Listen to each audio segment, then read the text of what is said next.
자, 이 시간 함께 보실 말씀은 아모스 4장 12절입니다.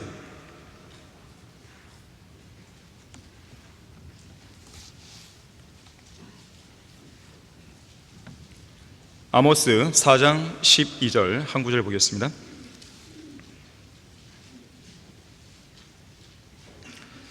그러므로 오 이스라엘아, 내가 너에게 이같이 행하리라. 내가 너에게 이것을 행하리니 오 이스라엘아, 내 하나님을 만날 준비를 하라. 자, 이것은 교리적으로 본다면 이제 환란 시대에 이스라엘 백성들에게 하는 메시지입니다. 자, 하지만 저는 환란 시대의 교리가 아니라 이 시대에 영적으로 한번 이것을 적용해서 설교를 하려고 합니다. 다 같이 말씀 위에 조명 주시라고 기도하겠습니다. 위대하신 주 하나님 아버지, 주님께서는 이 교회를 참으로 사랑하시고 참으로 돌보시고 또 이 교회를 통해 많은 일들을 이루어 가십니다. 이것을 시기한 마귀가 자신의 세력들을 통해서 이 교회와 사역을 방해하고 있습니다. 저는 계속해서 기도해 왔습니다. 바울이 구리세공자 알렉산더에 대해서 그렇게 기도했듯이 저도 동일하게 기도하는 것입니다. 이 교회와 사역에 해를 가하는 그러한 사람들을 그들의 행위대로 갚아주시기 원합니다. 주님께서는 공의로우신 분이고 정직하신 분이기에 우리는 늘 주님만을 두려워하며 주님만을 신뢰하는 가운데 이 사역을 수행해 나가길 원합니다. 이 교회를 해치는 자들이 이 자리에 있으면 안 되는 것입니다. 위선자들이 있으면 안 되는 것입니다. 같은 영과 같은 믿음과 같은 사랑을 가지고 행해야 될 성도들 가운데 다른 믿음과 다른 생각을 가지고 있는 사람이 있다면, 다른 영을 가지고 있는 사람이 있다면 그거는 교회가 무너지는 길입니다. 그러한 사람들은 주님께서 날려버려 주십시오. 그러한 쭉정이들은 날려버려 주십시오. 여기에는 알곡들로만 가득 차게 해주셔서 주님께서 원하시는 교회로, 더 강성한 교회로 성장해 나갈 수 있도록 해주시기를 원합니다. 이 시간 말씀을 선포할 때 제 안에 충만히 거해 주시고 이 말씀을 듣는 성도들에게도 충만히 거해 주십시오. 무언가 하나라도 깨닫고 마음과 생각이 변화를 받아서 주님께 온전히 헌신하고 결단할 수 있도록 인도해 주십시오. 주 예수 그리스도 이름으로 기도했습니다. 아멘. 하나님을 만날 준비를 하라는 제목으로 설교하겠습니다. 자, 우리가 이 땅에 산다고 할 때 그것은 누군가를 만난다는 거예요. 사는 것은 만나는 거예요. 인생을 살면서 다양한 부류의 사람들을 만나기 때문에 그렇습니다. 많이 만나죠. 우연한 만남이든 필연적인 만남이든 원치 않는 만남이든 내가 간절히 원했던 만남이든 만나는 거예요. 만남은 우리 인생에서 많은 부분을 차지합니다. 그만큼 중요한 문제예요. 이 만남, 누구를 만나냐, 이것은 너무 중요한 문제예요. 인생은 만남이고 만남의 연속입니다. 만남의 역사가 우리 내 인생인 것이에요. 우리의 만남은 이 땅에 태어나면서 시작되죠. 태어날 때 가장 먼저 부모를 만납니다. 성장해 가면서 인생의 스승과 친구들을 만나죠. 또한 인생의 반려자를 만나 가정을 이루고 자신의 몸에서 태어난 자녀들을 이제 만나기도 하는 것이죠. 부모와 자녀들 간의 만남은 자기 의지와 상관없이 하늘에서 정해준 만남이라 하여 천륜이라 부르죠. 그래서 천륜은 어떤 경우에도 끊어버릴 수 없다고 흔히들 이야기합니다. 하지만 그들이 모르는 한 가지가 있어요. 부모와 자식 사이의 만남은 하늘이 정해주는 것이 아니라 그 하늘을 창조하신 주 하나님께서 정하신다는 점입니다. 창세기 33장 5절에서 야곱은 말하죠. 자신의 자녀들을 가리켜서 하나님께서 은혜로 주신 자식들이다 그랬어요. 시편 127편 3절에서도 자녀들은 주의 유업이요 태의 열매는 그의 보상이라 그랬습니다. 이에 반해서 부부관계는 자신의 의지를 통해 맺어지는 사이라서 사람들은 일륜이라고 합니다. 천륜에 좀 대비되는 단어로 일륜 그래요. 그렇게 일륜으로 맺어진 부부는 자신의 의지를 통해 얼마든지 헤어질 수 있는 관계라고 생각하는 것이죠. 하지만 그들 역시 간과하는 사실이 있습니다. 마태복음 19장 6절에서는 하나님께서 결합시켜 주신 것을 사람이 나누지 못한다고 말씀합니다. 잠언 18장 22절도 아내를 얻는 자는 주의 은총을 받는 것이라고 말씀하고 있어요. 한편 우리나라에서 아동 문학상을 수상한 적이 있는 어떤 작가가 있습니다. 이 작가는 인간의 만남을 5가지로 분류했어요. 첫째, 생선 같은 만남이 있다. 생선 아시죠? 이 만남은 서로 시기하고 질투하고 싸우고 원한만 남기는 만남이라고 그래요. 이런 만남은 시간이 오래가면 갈수록 이 썩은 생선처럼 더욱더 부패한 냄새를 풍기고 만나면 만날수록 비린내 냄새만 남긴다는 거예요. 두 번째, 꽃송이 같은 만남이 있습니다. 이것은 쉽게 말라버리는 풀이나 잠깐 폈다가 사라지는 쉽게 지는 꽃처럼 오래 가지는 못하는 만남입니다. 활짝 피어 있을 때는 서로들 환호해요. 서로가.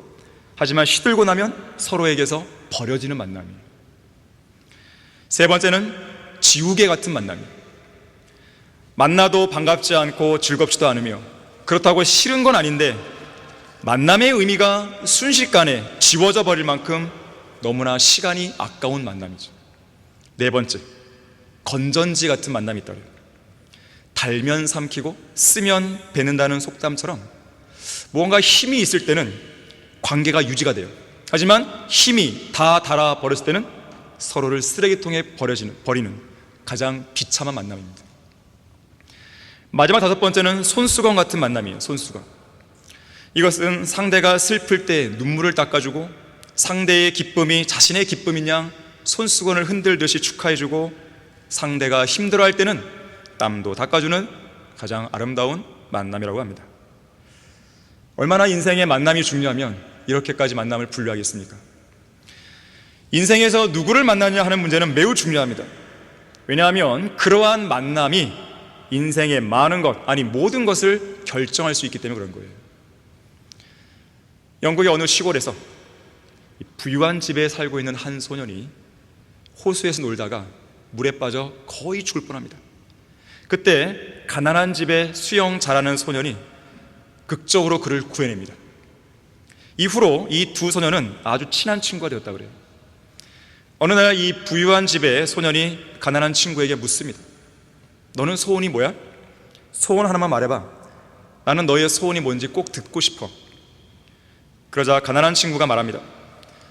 나의 꿈이 뭔지를 묻는 거라면 내 꿈은 말이야 런던에 가서 의학을 공부하는 거야. 이 말을 들은 부잣집 소년은 친구의 소원을 자기 아버지에게 말합니다. 그리고 가난한 집의 이 소년은 친구 아버지의, 이 부잣집 친구의 아버지의 물질적인 지원과 도움으로 런던에 가서 의학을 공부했고 진짜 훌륭한 의사가 됩니다. 그가 바로 푸른 곰팡이에서 페니실린을 발견한 알렉산더 플레밍이라는 사람입니다. 자, 그런데 이 알렉산더 플레밍이 페니실린을 발견한 지 얼마 안 된 시점에서 자기의 절친한 친구, 이 부잣집 친구가 폐렴으로 위독한 상태에 빠졌다는 소식을 듣게 돼요. 그 소식을 듣자마자 이 플레밍은 페니실린을 들고 급히 달려가서 그 친구를 살려냅니다.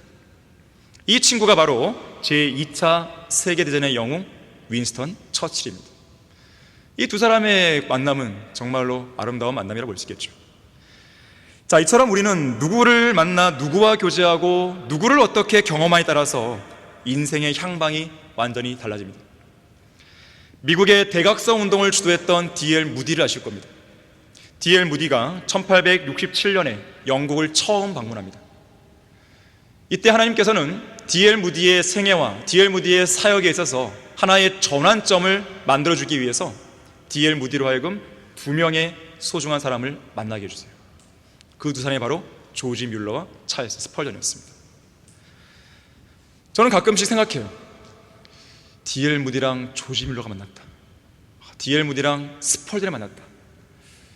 얼마나 그 가슴 뛰고 얼마나 대단한 만남이었을까.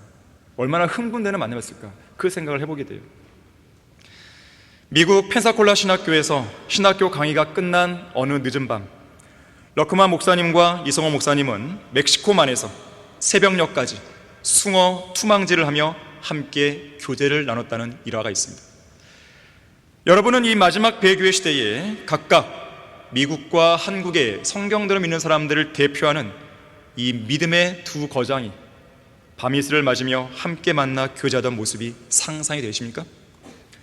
두 분의 만남은 실로 위대한 만남이었고 우리나라 신약교회사에 커다란 획을 그을 만한 역사적인 만남이었습니다. 두 분의 만남과 지속적인 교제가 있었기에 오늘날 이 땅에는 성경대로 믿는 사람들이 태어날 수 있었습니다. 성경대로 믿는 교회의 위대한 역사와 개혁과 부흥의 불길을 지필 수 있었습니다. 그러나 이상 언급한 만남들 가운데 어떤 만남도 우리를 구속하신 주 하나님과의 만남보다 더 위대할 수는 없어요. 아무리 그 만남이 사랑스럽고 아름답다 해도 우리를 위해 십자가에서 피 흘려 죽으신 주 예수 그리스도와의 만남보다 더 사랑스럽고 더 아름다울 수는 없습니다.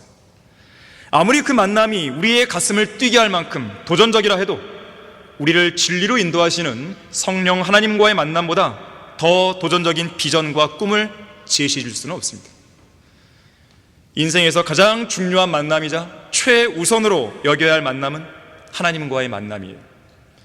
죄인인 인간은 자신의 인생에서 반드시 예수 그리스도를 인격적으로 만나야 되는 것이죠. 여러분은 예수 그리스도를 구주로 믿고 영접함으로써 예수님을 인격적으로 만났습니까? 그렇다면 이제는 직접 얼굴과 얼굴을 대면하면서 주 하나님을 만나게 될 준비를 하셔야 돼요. 하나님을 만날 준비를 하라. 첫 번째로, 하나님을 만날 준비를 하려면 이 땅에서 매일매일 주님을 만나고 있어야 됩니다. 여러분은 하루의 일상생활을 시작하기 전에 매일 아침 가장 먼저 하나님을 만나고 있습니까? 성경을 펼쳐서 하나님의 음성을 가장 먼저 듣고 있으며 무릎 꿇는 기도를 통해 여러분의 음성을 가장 먼저 하나님의 귀에 들려드리고 있습니까? 과연 여러분은 아침에 이부자리에서 일어나면 가장 먼저 하는 일이 무엇입니까?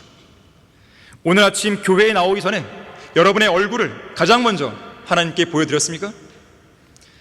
솔로몬의 노래 2장 14절에서 우리 주님은 말씀하세요. 나로 내 용모를 보게 하고 나로 내 음성을 듣게 하라. 내 음성은 달콤하고 내 용모는 아름다움이라. 이 음성은 신랑이신 예수님께서 신부인 교회, 바로 우리 그리스도인들을 향해서 속삭이시는 사랑의 고백입니다. 우리의 신랑이신 주님은 순결한 처녀인 우리들, 그분과 정혼한 신부인 우리들, 그리스도의 몸된 교회인 우리들, 우리의 용모를 무척 보고 싶어 하세요. 아니, 가만히 있어도 주님은 다 보시는 거 아니에요? 하지만 특별한 시간을 요구하시는 거예요. 일반으로 보시는 거 말고 특별한 만남, 특별한 교제, 특별한 그 만남의 시간을 하나님은 소중히 여기시는 거예요. 신부인 우리 모든 성도의 음성을 무척 듣고 싶어 하십니다. 예를 들면 이런 거죠.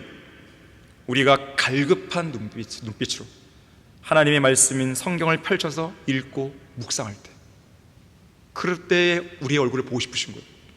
주일날 이 설교 강단 앞에 앉아 진지하고 겸손한 자세로 성령으로 충만한 초롱초롱한 눈빛으로 하나님의 말씀을 받고 있을 때와 같은 그런 우리의 모습, 그런 우리의 용모를 보고 싶어 하시는 거예요. 또는 골방으로 들어가서 간절한 마음으로 우리의 필요를 감사함으로 아뢰을 때라든지, 수요 기도회로 함께 모여서 교회의 필요와 다른 성도들의 간절한 기도 제목들을 놓고 다른 지체들과 합심해서 열렬히 중보기도 할 때라든지, 그럴 때에 우리가 들려드리는 우리의 목소리를 주님은 무척 듣고 싶어 하시는 것입니다. 조용히 마음속으로 기도할 수도 있지만 여러분이 목소리를 내서 주님께 기도하셔야 돼요. 그 목소리를 듣고 싶어 하시는 거죠. 그런 우리의 용모를 보시고 그런 우리의 음성을 들으신 주님은 우리에게 이렇게 속삭입니다. 너의 음성은 달콤하고 너의 용모는 아름답다. 오늘 아침 교회에 나오기 전에 그런 아름다운 용모를 여러분은 주님께 보여드렸습니까? 오늘 아침 다른 어떤 일을 시작하기 전에 가장 먼저 그 달콤한 음성을 주님의 귀에 들려드렸습니까? 자, 오늘 그랬다면 어제는 어땠습니까? 그저께는 어땠습니까? 지난 일주일 어땠습니까? 지난 한 달은 어땠습니까? 아니면 지난 한 해 동안 2024년은 어땠습니까? 아니, 예수 그리스도를 믿고 구원받은 이래로 지금까지 얼마나 많은 시간을 그런 아름다운 용모를 주님께 보여드리기 위해 부지런히 하나님의 말씀을 펼쳐 읽었습니까? 얼마나 많은 시간을 그런 달콤한 음성을 들려드리기 위해 간절히 무릎 꿇었습니까? 과연 십자가의 죽음으로써 그분의 위대한 사랑을 보여주신 주님을 만나서 교제하기 위해 얼마나 많은 시간을 하나님의 말씀인 성경 앞에서 여러분의 용모를 드러냈으며 얼마나 많은 시간을 주님과 대화하며 여러분의 깊은 그 속마음을 열어드렸습니까? 혹시라도 신랑이신 주님의 사랑을 너무 오랫동안 외면하며 살지는 않았습니까? 뇌의 음성은 달콤하고 내 용모는 아름답다는 이 사랑의 고백을 여러분들은 외면하며 살지는 않았습니까? 예수 그리스도의 피로 씻긴 여러분의 아름다운 용모를 보고 싶어 하시고 말씀의 물로 정결케 된 여러분의 달콤한 음성을 듣고 싶어 하신다는 그 사랑의 고백이 외면하고 무시해도 되는 그런 고백인 것입니까? 한 소녀가 엄마에게 물었어요. 엄마, 정말로 하나님께서는 성경을 통해 우리에게 무언가를 말씀해 주시는 게 맞나요? 그럼 물론이지 하고 엄마가 대답합니다. 그러자 소녀는 말하는 것이죠. 그러면 왜 우리 집 사람들은 성경을 안 읽는 거예요? 이것이 여러분의 가정이 되면 안 되는 것이에요. 이 말이 여러분의 자녀들로부터 듣게 되는 말이 되면 안 되는 것이에요. 현재 자신을 애워싸고 있는 모든 세상 일로부터 철저히 벗어나서 오직 주님과만 고요하게 함께 시간을 보내야 됩니다. 주님과만 함께 있을 수 있는 조용한 장소를 찾아서 여러분의 얼굴을 보여드리고 여러분의 음성을 주님께 들려드려야 돼요. 말씀을 읽고 기도하는 것은 의례적인 어떤 행사나 이런 일들이 아니에요. 형식적인 관례가 아닙니다. 마땅히 아침 됐으니까 주님께 문화인사 드리는 정도로 생각하면 안 되는 거예요.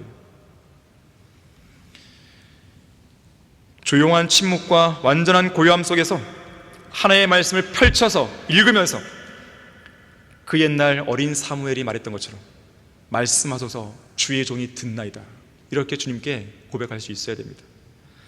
이렇게 말씀드리고 주님의 말씀 가운데 푹 젖어드는 순간 우리의 마음은 하나님의 임재 속에서 하나님이 주시는 평강으로 흠뻑 젖게 될 것입니다. 그리고 그분의 한없는 호의와 사랑과 선하신 위로와 격려가 물밀듯이 밀려들어오는 것을 느끼게 될 것이에요. 바로 그때 주님은 이렇게 또다시 속삭이십니다. 나는 항상 너와 함께 있단다. 시끄럽고 번잡한 세상이 너를 짓눌러서 한시도 편할 날이 없겠지만 이 세상이 다 끝날 때까지 나는 너의 곁을 떠나지 않으마. 고요한 평강 속에서 나와 함께 계속 만나 교제하며 믿음의 길을 함께 걸어가자꾸나.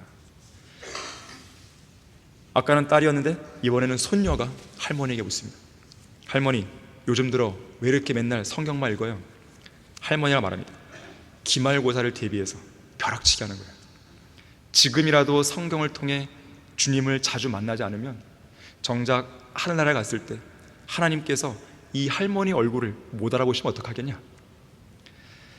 이처럼 우리가 매일매일 하나님을 만나야 하는 실제적인 목적이 있는데 휴거가 일어날 때 당황하지 않기 위해서 매일매일 말씀과 기도를 통해 하나님을 만나지 않는 성도는 저 공중으로 내려오신 예수님께서 그 성도의 이름을 부르며 나의 사랑, 나의 어여쁜 자야 일어나 떠나다라고 말씀하실 때 그 음성이 너무나 낯설게 들릴지도 모르는 것이죠. 하나님을 만날 준비를 하라. 두 번째로, 하나님을 만날 준비를 하려면 그리스도의 심판석에 설 준비가 되어 있어야 됩니다. 우리는 모두 반드시 그리스도의 심판석 앞에 나아가서 우리의 구주이신 예수님을 만나야 됩니다. 이거는 의무예요. 필연입니다. 해도 되고 안 해도 되는 선택사항이 아닙니다. 그리스도의 심판석은 어떤 자리입니까? 성도로서, 그리스도인들로서 이 세상을 어떻게 살아왔는지에 대한 인생을 결산하는 자리죠. 동시에 저 영원 시대를 어떻게 시작할 것인가를 결정하는 자리입니다. 주님과 대면하게 될 이 공식적인 자리에서 영원한 영광의 비중을 결정하게 될 대대적인 재판이 진행될 것입니다. 공중에서 우리의 이름이 불리는 날, 우리가 휴거되어 공중에서 얼굴과 얼굴을 마주보며 주님을 만나 배웠던 기쁨은 잠시 접어두고 이제는 보다 더 엄숙하고 공정한 심판이 구원받은 성도들 위해 진행되는 것이죠. 자, 그래서 우리에게 하나님을 만날 준비를 하라고 하는 것은 각오를 단단히 다지라는 엄숙한 권고이기도 한 것이에요. 이건 보통 일이 아니에요. 설렁설렁 하시는 일이 아닙니다. 각오를 단단히 하셔야 됩니다. 우리가 주님을 초라하게 만나지 않고 영광스럽게 만나기 위해서는 이 땅에서 준비하는 그 어떤 준비보다도 평생을 두고요. 어떤 일정 기간이 아니에요. 대학 수능이야 3년, 고등학교를 준비하는 거 아니겠어요? 길게는 6년이고. 하지만 이것은 어떤 준비보다도 평생을 두고 신중하고 철저하게 준비를 해야 됩니다. 그래서 저는 자신의 현재 인생 계획이 그리스도의 심판석과 맞물려 있지 않거나 삶의 방향이 그리스도의 심판석에서 벗어나 있다면 인생 계획을 전면 수정해야 된다고 저는 글이나 설교를 통해 자주 이야기해 왔어요. 특히나 중고등학생들과 청년들에게는 더 그랬습니다. 구원받은 그리스도인이면서도 우리 모두가 반드시 그리스도의 심판석에 나아간다는 사실을 안다고 말하면서도 그리스도의 심판석과 전혀 무관한 생을 살고 있다면 그것만큼 위선적이고 어리석고 가련한 인생도 없을 것입니다. 제가 볼 때는 가장 불쌍한 사람이에요. 구원도 받았고 성경대면은 나오고 있고 주님을 잘 섬길 수 있는 그런 환경도 되어 있고, 그런데 여전히 세상적으로만 살아가는 그런 성도를 볼 때 제일 불쌍해 보입니다. 우리가 바라는 게 이 생뿐이라면 우리는 세상에서 가장 비참한 사람이라고 성경은 말씀하잖아요. 구원받은 우리의 인생의 목적이 뭐예요? 우리를 위해 죽었다가 다시 살아나신 주님을 위해 사는 거 아니겠습니까? 그것이 분명한 목적이란 말이에요. 그런 목적대로 살아야 되는데 그 목적과는 전혀 무관한 삶을 살고 있다면 그 사람의 생애를 우리가 어떻게 평가하겠습니까? 잘하고 있다고 말해야 돼요? 잘 못하는 거잖아요. 그런 삶이 무슨 의미가 있겠으며 또한 그 삶의 끝에는 얼마나 허망하겠어요. 저는 어떤 형제와 옛날에 과거에 한 십수년 전이에요, 교제하다가 이런 이야기를 들은 적이 있어요. 그 형제의 고백이었어요. 저는 하루를 시작하고 마감할 때마다 그리스도의 심판석에서 받게 될 상급과 유업을 염두에 둡니다. 과연 그러한 것들에 부합하는 삶을 내가 오늘 살았는지 매일매일 검토해 보고 있습니다. 하나님께서는 5가지 면류관과 유업을 약속했고 또 그런 것들을 받으려면 어떻게 되는지도 성경에 구체적으로 기록해 놓았는데 과연 오늘 하루도 그 각각의 면류관과 유업을 받기 위해서 성경에 나온 지침대로 내가 실제로 그렇게 살았는지 제 자신을 돌아보고 있습니다. 깜짝 놀랐어요. 그런 고백이 나올 줄이야. 저는 그것이야말로 성경대로 하나님을 만날 준비를 하는 성도가 지녀야 할 진짜 믿음이라고 생각했어요. 믿음은 뜬구름 잡는 허상이 아니에요. 믿음은 실제이고 현실입니다. 아까 헌금송에서도 우리의 꿈 그랬잖아요. 여러분, 그것이 그냥 꿈으로만 존재합니까? 아니죠. 우리가 꾸는 꿈은 뭐예요? 현실이에요. 이제 곧 다가올 현실이에요. 우리의 지금 눈에 보이고 우리의 손에 붙잡을 만한 그런 현실보다도 더 확실하고 더 영원하고 그런 현실인 거죠. 이러한 현실을 놔두고 지금 현재 눈에 보이는 이 현실적인 문제를 해결하기 급급한 여기에만 계속 전전긍긍한다면 그 사람은 좀 시각을요 멀리 볼 필요가 있어요. 높이서 볼 필요가 있어요. 하나님의 말씀에 따른 원대한 목적 아래서, 원대한 꿈 아래서 세상에 있는 현실적인 꿈들을 내다볼 수 있어야 됩니다. 얼마나 유치해 보이겠어요? 얼마나 낮게 보이겠어요? 도대체 과연 어떻게 사는 것이 과연 잘 사는 거예요? 하나님을 만날 준비를 하며 사는 게 잘 사는 거 아니에요? 그것이 잘 사는 것을 알면서도 여전히 전혀 준비가 안 돼 있고 세상을 위해 살고 있다면 과연 그 사람은 어떤 생각을 가지고 살고 있는 것일까요? 자신을 돌아봐야 됩니다. 과연 거듭난 성도에게 있어서 무엇이 가장 중요한 현실일까요? 그리스도의 심판석을 준비하고 천년 왕국에서 받을 유업과 영원을 대비하는 것보다 더 중요하고 더 긴급한 현실이 어디 있겠어요? 왜 우리가 복음을 전하는 거죠? 그게 가장 중요하기 때문에. 지금 죽으면 지옥 가니까요. 그 문제를 해결하는 것이 가장 중요하기 때문에. 자, 그러면 구원받은 사람에게는 뭐가 더 중요한 겁니까? 구원받았으니까 세상 사람처럼 그냥 펑펑 놀고 사는 거예요? 어차피 구원받은 것 이 세상 그냥 사는 거예요? 그게 아니잖아요. 구원받았다면 하나님을 만날 준비를 더 잘해야 되는 것이에요. 우리는 현재 이 땅에서 직면하는 현실적인 문제들과 세상에서 추구하고 싶은 성취감이나 정욕들 같은 현실적 과제들이 보다 더 중요하다고 생각한 나머지 영원한 현실과 연관된 문제들이 자주 우리 뒷전으로 밀려나는 것을 보게 됩니다. 자기 자신을 통해 보건대 그런 모습이 보이는 것이고, 주위에 있는 지체들을 통해 보건대 그런 모습이 보이는 거예요. 재림에 대한 복된 소망이나 성경을 공부하고자 하는 열망이나 혼을 이겨오르는 구령의 열정, 그리고 주님을 향해 가지고 있는 첫사랑이 냉랭하게 식어버려서 종교적이고 형식적인 삶을 자주 반복하게 되고 있죠. 삶의 목적과 방향을 잃어버려서 믿음은 표류한 채 아무 생각 없이 살아가는 경우가 종종 있는 거예요. 여러분은 가끔씩 멈춰서서 자기에게 남아있는 세월이 얼마 되는지를 한번 세어보셔야 됩니다. 세어보셔야 돼요. 그러면 지혜를 얻게 되는 것이에요. 날들을 세어보라 그랬어요. 지혜를 얻으려면 그것이 하나의 현실적인 방법이에요. 자, 우리 중에는 인생을 70, 80까지 봤을 때, 아니면 90까지 봤을 때도 이미 하프타임을 지난 사람들이 많아요. 어떤 사람은 더 많이 지난 사람이 있단 말이에요. 자, 그런데 한 가지 생각하셔야 돼요. 나이가 많다고 해서 먼저 죽는 게 아니에요. 아직 하프타임이 지나지 않았다 하더라도 먼저 죽을 수 있는 거예요. 그럼 어떻게 장담하죠? 너희가 내일 일어날 일을 알지 못하나니 너희 생명이 무엇이냐? 뭐라고 그랬어요? 잠깐 보이다가 사라지는 안개라고 그랬어요. 어쩌면 우리에게는 남아있는 날이요, 하루도 안 남았을지 몰라요. 아니 1분도 안 남았을지 모르는 거예요. 아니 예배 끝나자마자 내가 죽을 수도 있는 것이죠. 그럼 어떻게 장담해요? 인생은 영원히 가는 게 아니에요. 끝이 있습니다. 세상에서 소위 말하는 승자들, 그 사람이 진정한 승자가 아니에요. 휴거의 순간에 웃을 수 있어야 되는 거예요. 그리스도의 심판석에서 웃을 수 있어야 되는 겁니다.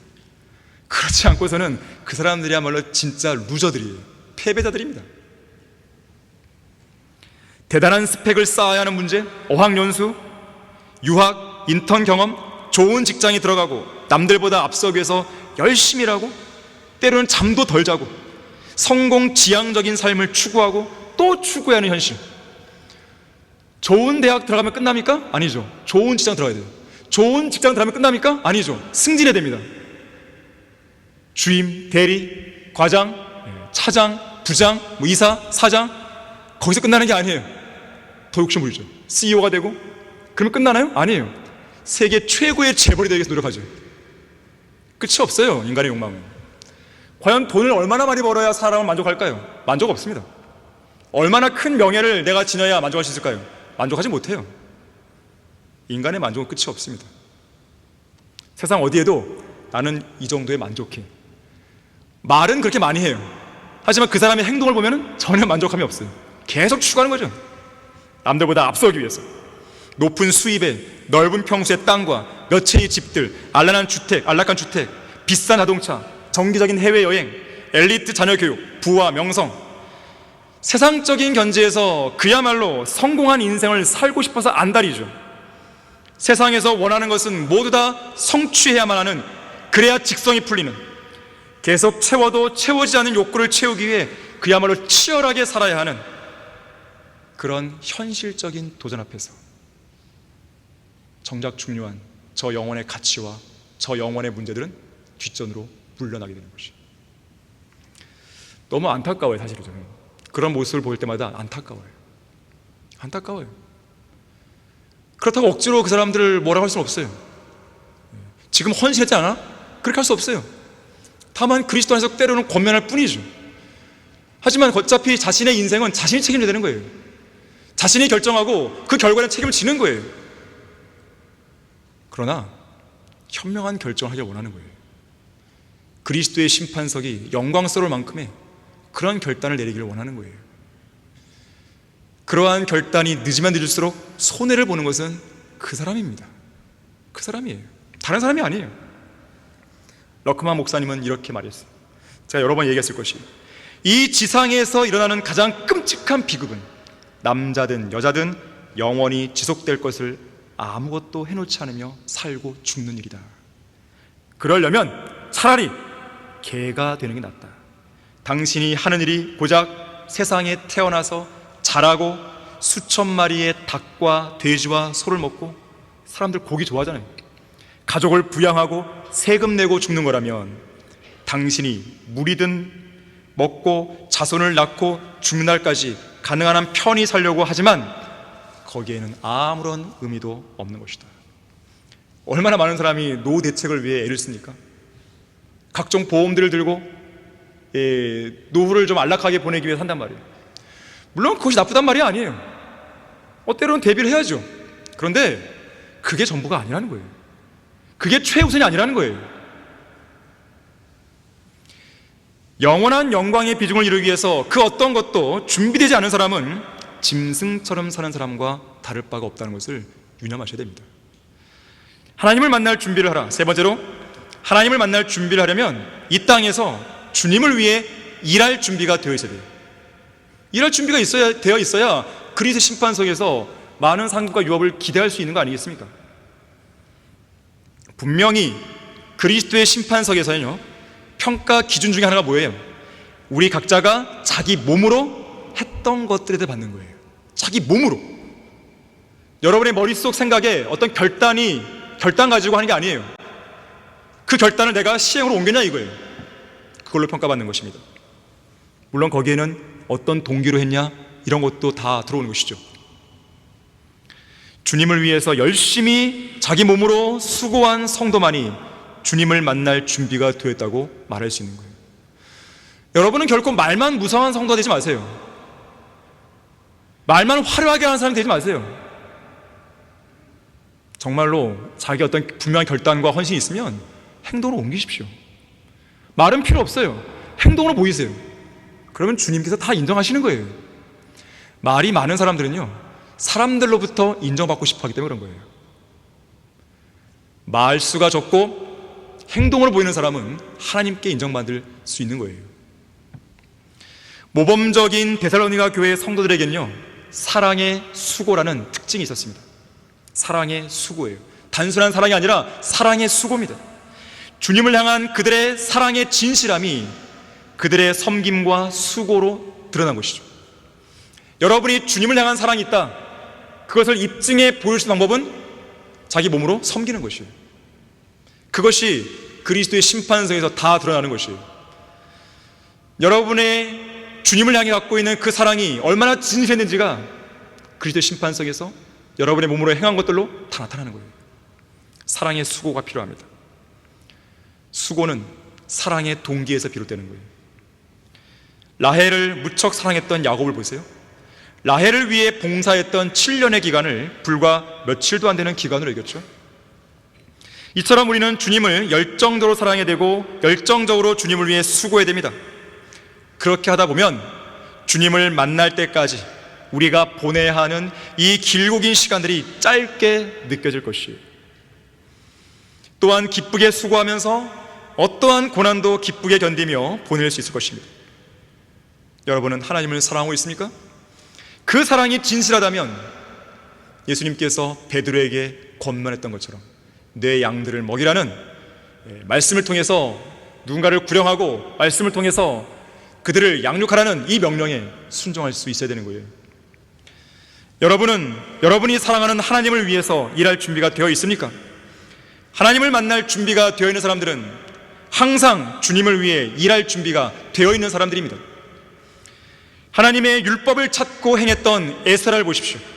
이미 그의 마음속에는 그 율법을 이스라엘 백성들에게 가르칠 마음의 준비가 되어 있었고 그 준비했던 대로 돌아와서 그들에게 가르친 것이죠. 모세도 준비가 된 거예요. 여호수아도 준비가 됐습니다. 다윗도 그러했습니다. 남왕국 유다의 부흥을 주도했던 신실한 왕들도 다 그랬습니다. 신약의 사도들, 특히 사도 바울이 그러했습니다. 뿐만 아니라 주님을 따라서 피 흘린 발자취를 따라갔던 수많은 성경대로 믿는 사람들이 다 준비가 되었던 사람들이었죠. 물론 그 준비가 되기까지 토기장이의 인내의 시간은 돌아갔습니다. 그러나 결국 준비가 된 것이죠. 주님의 부르심과 명령에 여러분은 노후를 하시면 안 돼요. 뿐만 아니라 머뭇거리거나 지체하지 마세요. 거리거나 지체한다는 것은 결국 그건 노후예요. 거절입니다. 그런 어떤 변명을 가지고 하면 안 됩니다. 부르심과 명령, 하나님의 부르심과 명령은 절대 권위를 지니신 왕의 명령이자 왕의 부르심이에요. 어떻게 거기에다가 우리가 노후라고 할 수 있겠습니까? 우리는 그리스도의 대사로서 언제 어디에서 누구에게라도 복음을 전할 준비를 하고 계셔야 됩니다. 젊은 시절 누구나 한 번쯤은 신문 배달을 경험해 왔을 것입니다.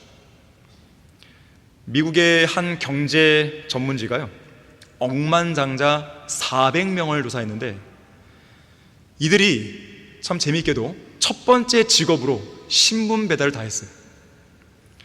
자신이 향후에 궁극적으로 해야 할 일을 하기 위해서 신문 배달을 하면서 준비했던 것입니다. 이 제프리 제이 폭스가 쓴 책이 있어요. 왜 부자들은 모두 신문 배달을 했을까? 이 제목이. 여기 보게 되면 신문 배달 10계명이 나와요.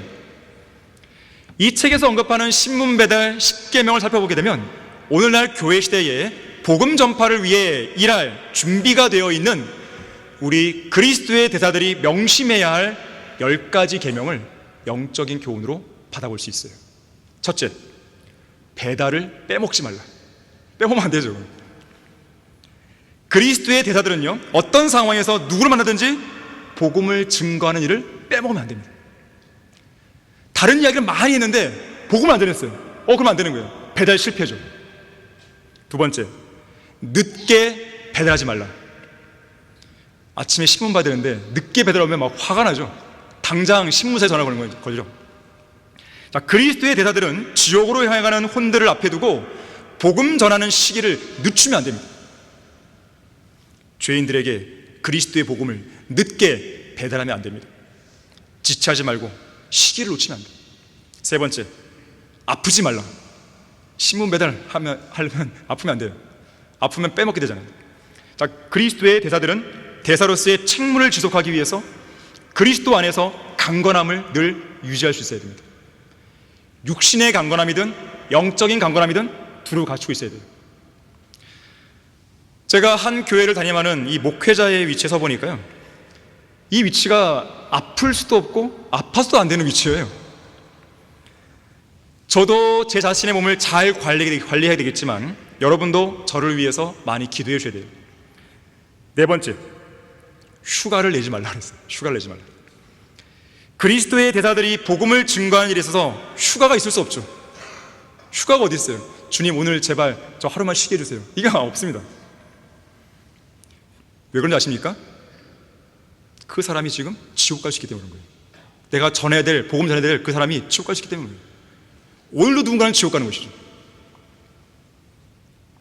디모데후서 4장 2절의 말씀대로 때를 얻든지 못 얻든지 항상 말씀을 전파할 대비를 해야 되는 거예요.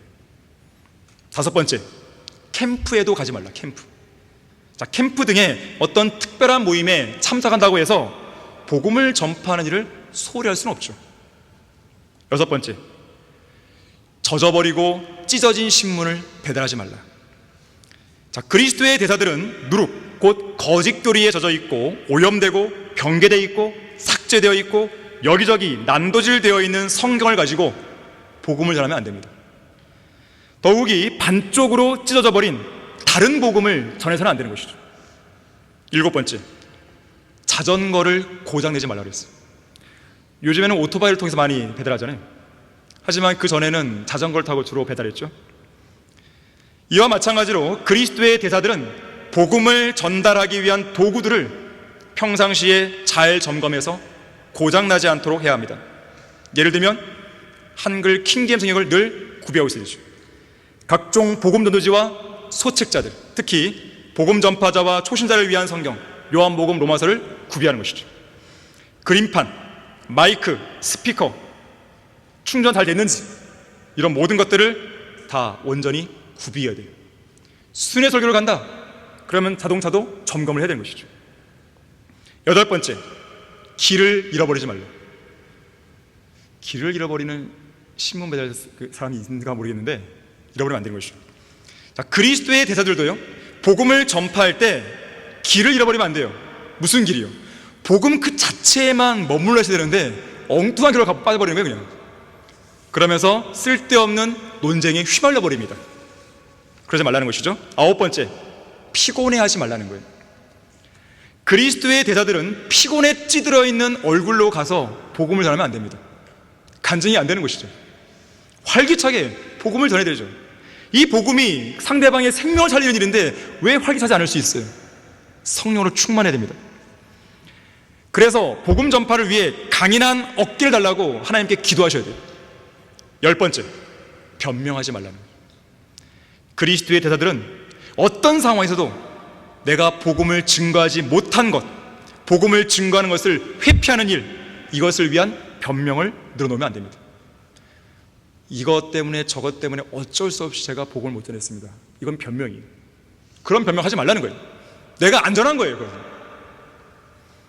에스겔 3장 18절과 20절에서는 마땅히 복음을 전파해야 할 죄인들에게 복음을 전하지 않은 것에 대해서 그 피를 그 복음 전파자의 손에서 찾겠다 그랬어요.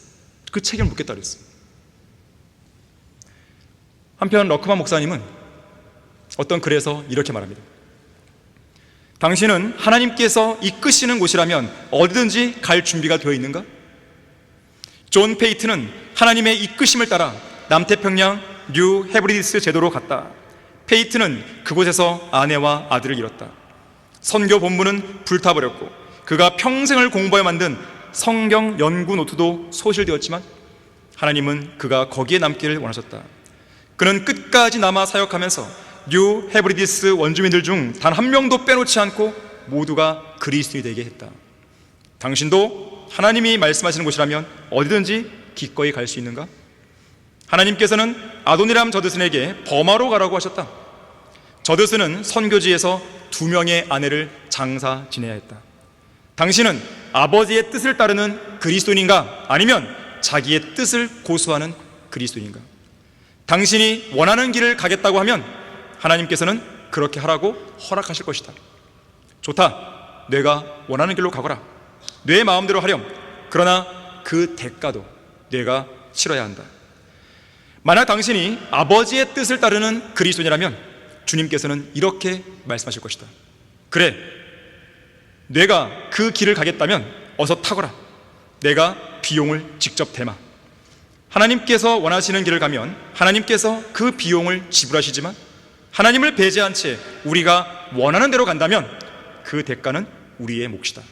당신은 하나님께서 이끄시는 곳으로 갈 준비가 되어 있는가?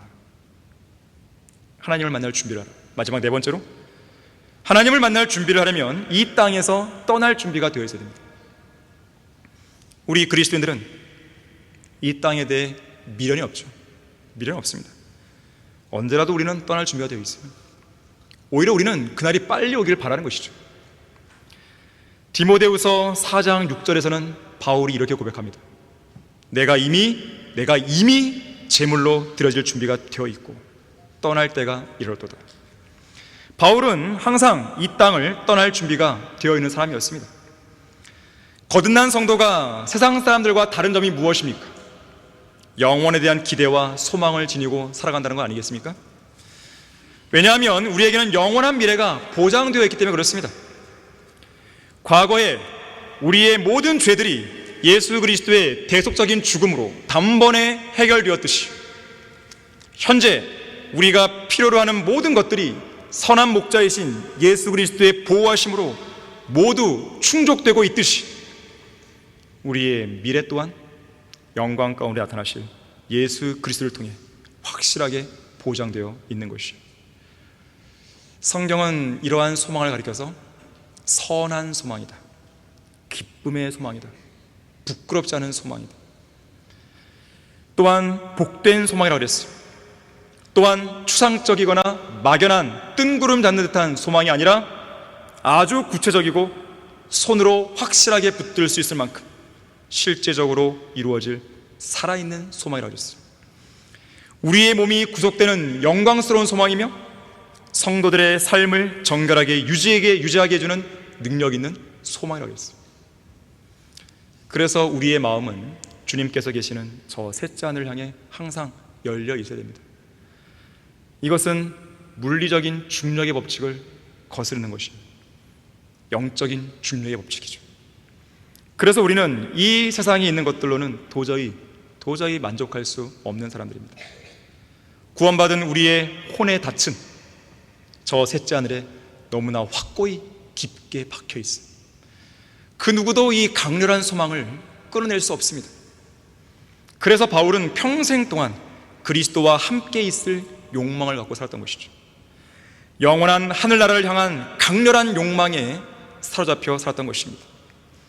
이 땅에서 하나님의 뜻을 위해 수행해야 할 사역만 아니었다면 바울은 지금 당장이라도 이 비천한 육신의 몸을 떠나길 원했던 것이죠. 우리가 자신의 차 있으니 정령 몸에서 떠나 주와 함께 있는 것을 오히려 더 원하노라. 떠날 준비가 되어 있는 성도는 죽을 준비도 되어 있는 성도입니다. 독일에서 루터파가 배교하기 시작했을 때요, 그들에게서 불리한 성경 들으면 사람들이 나오게 되거든요. 그 중에 한 부류가 바로 모라비안들입니다. 이 모라비안들은 늘 부르짖는 표어가 있었어요. 그들의 이 문장에도 그들의 표어를 담고 있는 그림과 글귀가 적혀 있었는데요, 어떤 그림이냐면 황소 한 마리가 가운데 있고요, 그리고 한쪽에는 쟁기, 일하는 쟁기 있잖아요. 한쪽에는 황소를 바칠 수 있는 제단이 있어요. 그러면서 그 밑에는 이렇게 쓰여 있습니다. 둘 중에 쟁기든 제단이든 둘 중에 어느 쪽이든 저는 감당할 준비가 되어 있습니다. 무슨 뜻입니까? 주님께서 제가 살기를 원하시면 저는 주님을 위해 쟁기를 갈며 일할 것입니다. 일할 준비가 되어 있다는 뜻이죠. 하지만 주님께서 제가 죽기를 원하시면 제 목숨 바치겠습니다. 저를 죽이셔서 주님의 제단 위에 제물로 써주십시오. 이런 뜻인 거예요. 내가 살아있다면 주님을 위해 일할 것이고 그 준비가 되어 있는 것이고, 내가 죽는다면 역시 나는 순교자로 죽을 준비가 되어 있다는 것이죠. 양당 간에 어느 쪽을 주님이 원하시든지 저는 준비되어 있습니다. 그 말이에요. 로마서 14장 8절에서는 우리가 살아도 주를 위하여 살고 죽어도 주를 위하여 죽나니 그러므로 우리가 살든지 죽든지 우리는 주의 것이라 그랬어요. 한 번은 많은 사람을 태우고 바다를 건너던 배가 있었습니다. 갑자기 불어오는 거센 폭풍을 만났습니다. 거센 비바람에 흔들리던 배는 당장이라도 침몰할 듯이 크게 요동을 시작했어요. 그러자 배 안에 있는 사람들이 모두 다 살려달라고 아우성 쳤습니다. 그런데 그 가운데 한 노인이 있었는데요, 아주 평화로운 얼굴로 기도를 드리고 있었습니다. 사람들이 의아해서 물었어요. 아니, 지금 배가 뒤집혀서 죽겠는데 당신은 두렵지 않습니까? 노인은 조용히 대답합니다. 두렵지 않습니다. 제게는 딸이 둘이 있는데 큰 딸은 몇 년 전에 이 세상을 떠나 하늘나라로 갔고, 지금 저는 배를 타고 이 땅에 살아있는 작은 딸을 만나러 가는 길입니다. 만약 이 배가 뒤집혀서 죽게 되면 하늘나라에 있는 큰 딸을 먼저 만나게 될 것이니 좋은 것이고, 다행히 배가 무사히 항구에 닿게 되면 작은 딸을 먼저 만나게 될 것이니 그것도 좋은 일입니다. 이렇게 되든 저렇게 되든 사랑하는 딸과 만날 소망을 갖고 있으니 전혀 두려울 게 없군요. 자, 이처럼 우리는 지금 주님을 위해 죽는다 해도 하늘에 계신 주님을 만나야 되는 것이고, 설령 죽지 않고 살아있다 해도 이 땅에 우리와 동행하시고 우리 안에 내주에 계시는 주님을 계속 만나는 가운데 주님을 열심히 섬기면 되는 거예요. 그래서 고린도후서 5장 9절에서는 이 때문에 우리가 애쓰는 것은 거하든지 떠나 있든지 그분을 기쁘시게 되기를 바라는 것이라고 말씀하는 것입니다. 이와 연관해서 럭커 목사님은 이렇게 이야기를 했어요. 어떤 설교에서 설교자에게 30초의 시간이 주어진다면 세 가지 일들을 할 수 있어야 된다. 당신이 설교자라면 첫째, 언제든 설교할 준비가 되어 있어야 되고, 두 번째, 언제든 기도할 준비가 되어 있어야 되고, 세 번째, 언제든 죽을 준비가 되어 있어야 된다. 30초면 충분한 시간이다. 이거는 내가 젊은 설교자들에게 항상 하는 말이다. 주님을 위해서라면 즉시 죽을 준비가 되어 있어야 한다.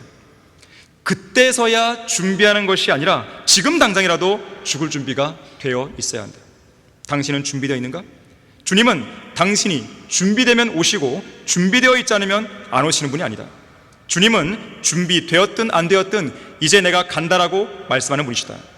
성령님께서 조명을 주셔서 깨달은 바에 따르면 나는 주님께서 다시 오심을 지체할 때 무슨 일이 일어날 것인지 알고 있다. 좋은 일이 일어나기보다는 지금보다 더 나쁘고 더 끔찍한 일들이 기다리고 있다. 그런 일이 일어날 때 그리스도인들은 그에 대한 준비가 되어 있어야 한다. 결론을 맺겠습니다. 교회의 학교에서, 교회의 주일학교에서 성역 공부를 마치고 돌아온 초등학교 4학년에 어떤 학생이 있었습니다. 돌아와서는 엄마에게 묻습니다. 엄마, 우리 교회 주일학교 선생님이 그러시는데요, 이 세상에서의 삶은 하늘나라에 가는 삶을 준비하는 삶이래요. 엄마, 그 말씀이 맞아요? 엄마는 어린 딸이 너무 대견스러운 나머지 이렇게 말합니다. 그래, 맞단다. 우리가 이 세상에서 살면서 하늘나라를 갈 준비를 잘해야 되는 거야. 그러자 소녀는 엄마에게 초롱초롱한 눈빛으로 이렇게 묻습니다. 엄마, 그런데 엄마는 작년에 호주와 뉴질랜드에 갔다 오시고 금년에는 영국에 가실 때마다 그렇게 열심히 여행 준비를 하시면서 하늘나라 갈 준비는 왜 안 하시는 거예요? 오늘 제가 엄마만 얘기하고 제가 좀 죄송한데 아빠로 바꿔도 됩니다. 찬송가 235장에서도요, 영광의 주께서 언제 다시 올지 모르는데 성도들아 준비되었느냐? 본향 갈 준비가 되어 있느냐? 신랑이신 예수님 그리스도를 기쁨으로 맞을 준비가 되었느냐? 묻고 있습니다. 여러분 대답할 수 있어야 되는 거예요. 나는 정말로 하나님을 만날 준비가 되어 있는가? 그리스도의 심판석에서 부끄럽지 않게 설 준비가 되어 있는가? 전혀 생각지 않은 시간에 예수님은 오십니다. 항상 준비해야 되는 이유가 바로 여기에 있는 거예요. 주님의 오심은 무척 가까워요.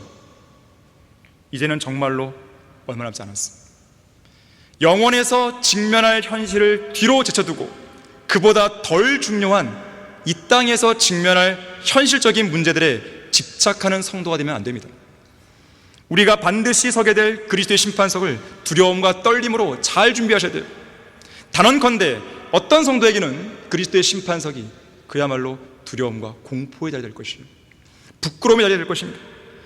기대했던 것과는 반대로 구원받은 이후에 자기 몸으로 행한 모든 것들이 다 불타버리는 장면을 목도할 때 얼마나 허탈할까요? 망연자실할 사람들이 한둘이 아닐 것입니다. 영원을 준비하기 위해 과감한 투자를 아끼지 마십시오. 영원한 영광의 비중을 이뤄가기 위해 여러분의 인생을 집약시키고 순간을 위한 세상적이고 육신적인 것들을 과감히 포기하십시오. 선지자 요나처럼 박농쿨이나 부둥켜 안고 살지 마십시오. 결코 그리스도의 심판석에서 초라한 모습과 초라한 성적표로 예수 그리스도를 만나지 않기를 바라는 것입니다. 준비된 죽음을 위해서, 영광스러운 아침을 맞이하기 위해서, 부끄럽지 않을 그리스도의 심판석을 위해서 철저하게 준비하고 대비하는 여러분이 되길 바라겠습니다. 자, 기도하겠습니다. 고마우신 아버지 하나님, 오전과 오후에까지 주님께 영과 진리로 경배를 드리면서 2025년 첫 주일 예배를 드리게 하셔서 감사를 드립니다. 우리는 또 다른 해를 맞게 되었습니다. 이것은 우리에게 주신 하나님의 선물이요, 우리에게 주시는 또 다른 기회인 것입니다. 우리가 그동안 잘 살지 못했다면 오늘부터라도 주님께 온전히 자백하고 돌이키는 가운데 주님께서 원하시고 기뻐하시고 인정하시는 그런 삶을 살 수 있어야 됩니다. 오늘 두 번의 설교는 비슷한 메시지입니다. 오늘 성도들이 이 메시지를 마음속에 잘 새길 수 있도록 도와주십시오. 이제는 바뀌어야 됩니다. 죄를 짓고 자백하는 그런 악순환의 고리를 끊어버려야 됩니다. 주님과 세상과 그 사이에서 양다리를 거쳤던 그런 삶도 끊어버려야 되는 것입니다. 머릿속으로만, 마음속으로만 머물러 있었던 어떤 결단이 있었다면 그것은 반드시 행위로 드러나야 됩니다. 우리 성도들을 도와주십시오. 변화된 삶을 살 수 있게 해주십시오. 오늘이 인생에 있어서 큰 전환점이 될 수 있도록 역사해 주십시오. 주 예수 그리스도 이름으로 기도했습니다. 아멘.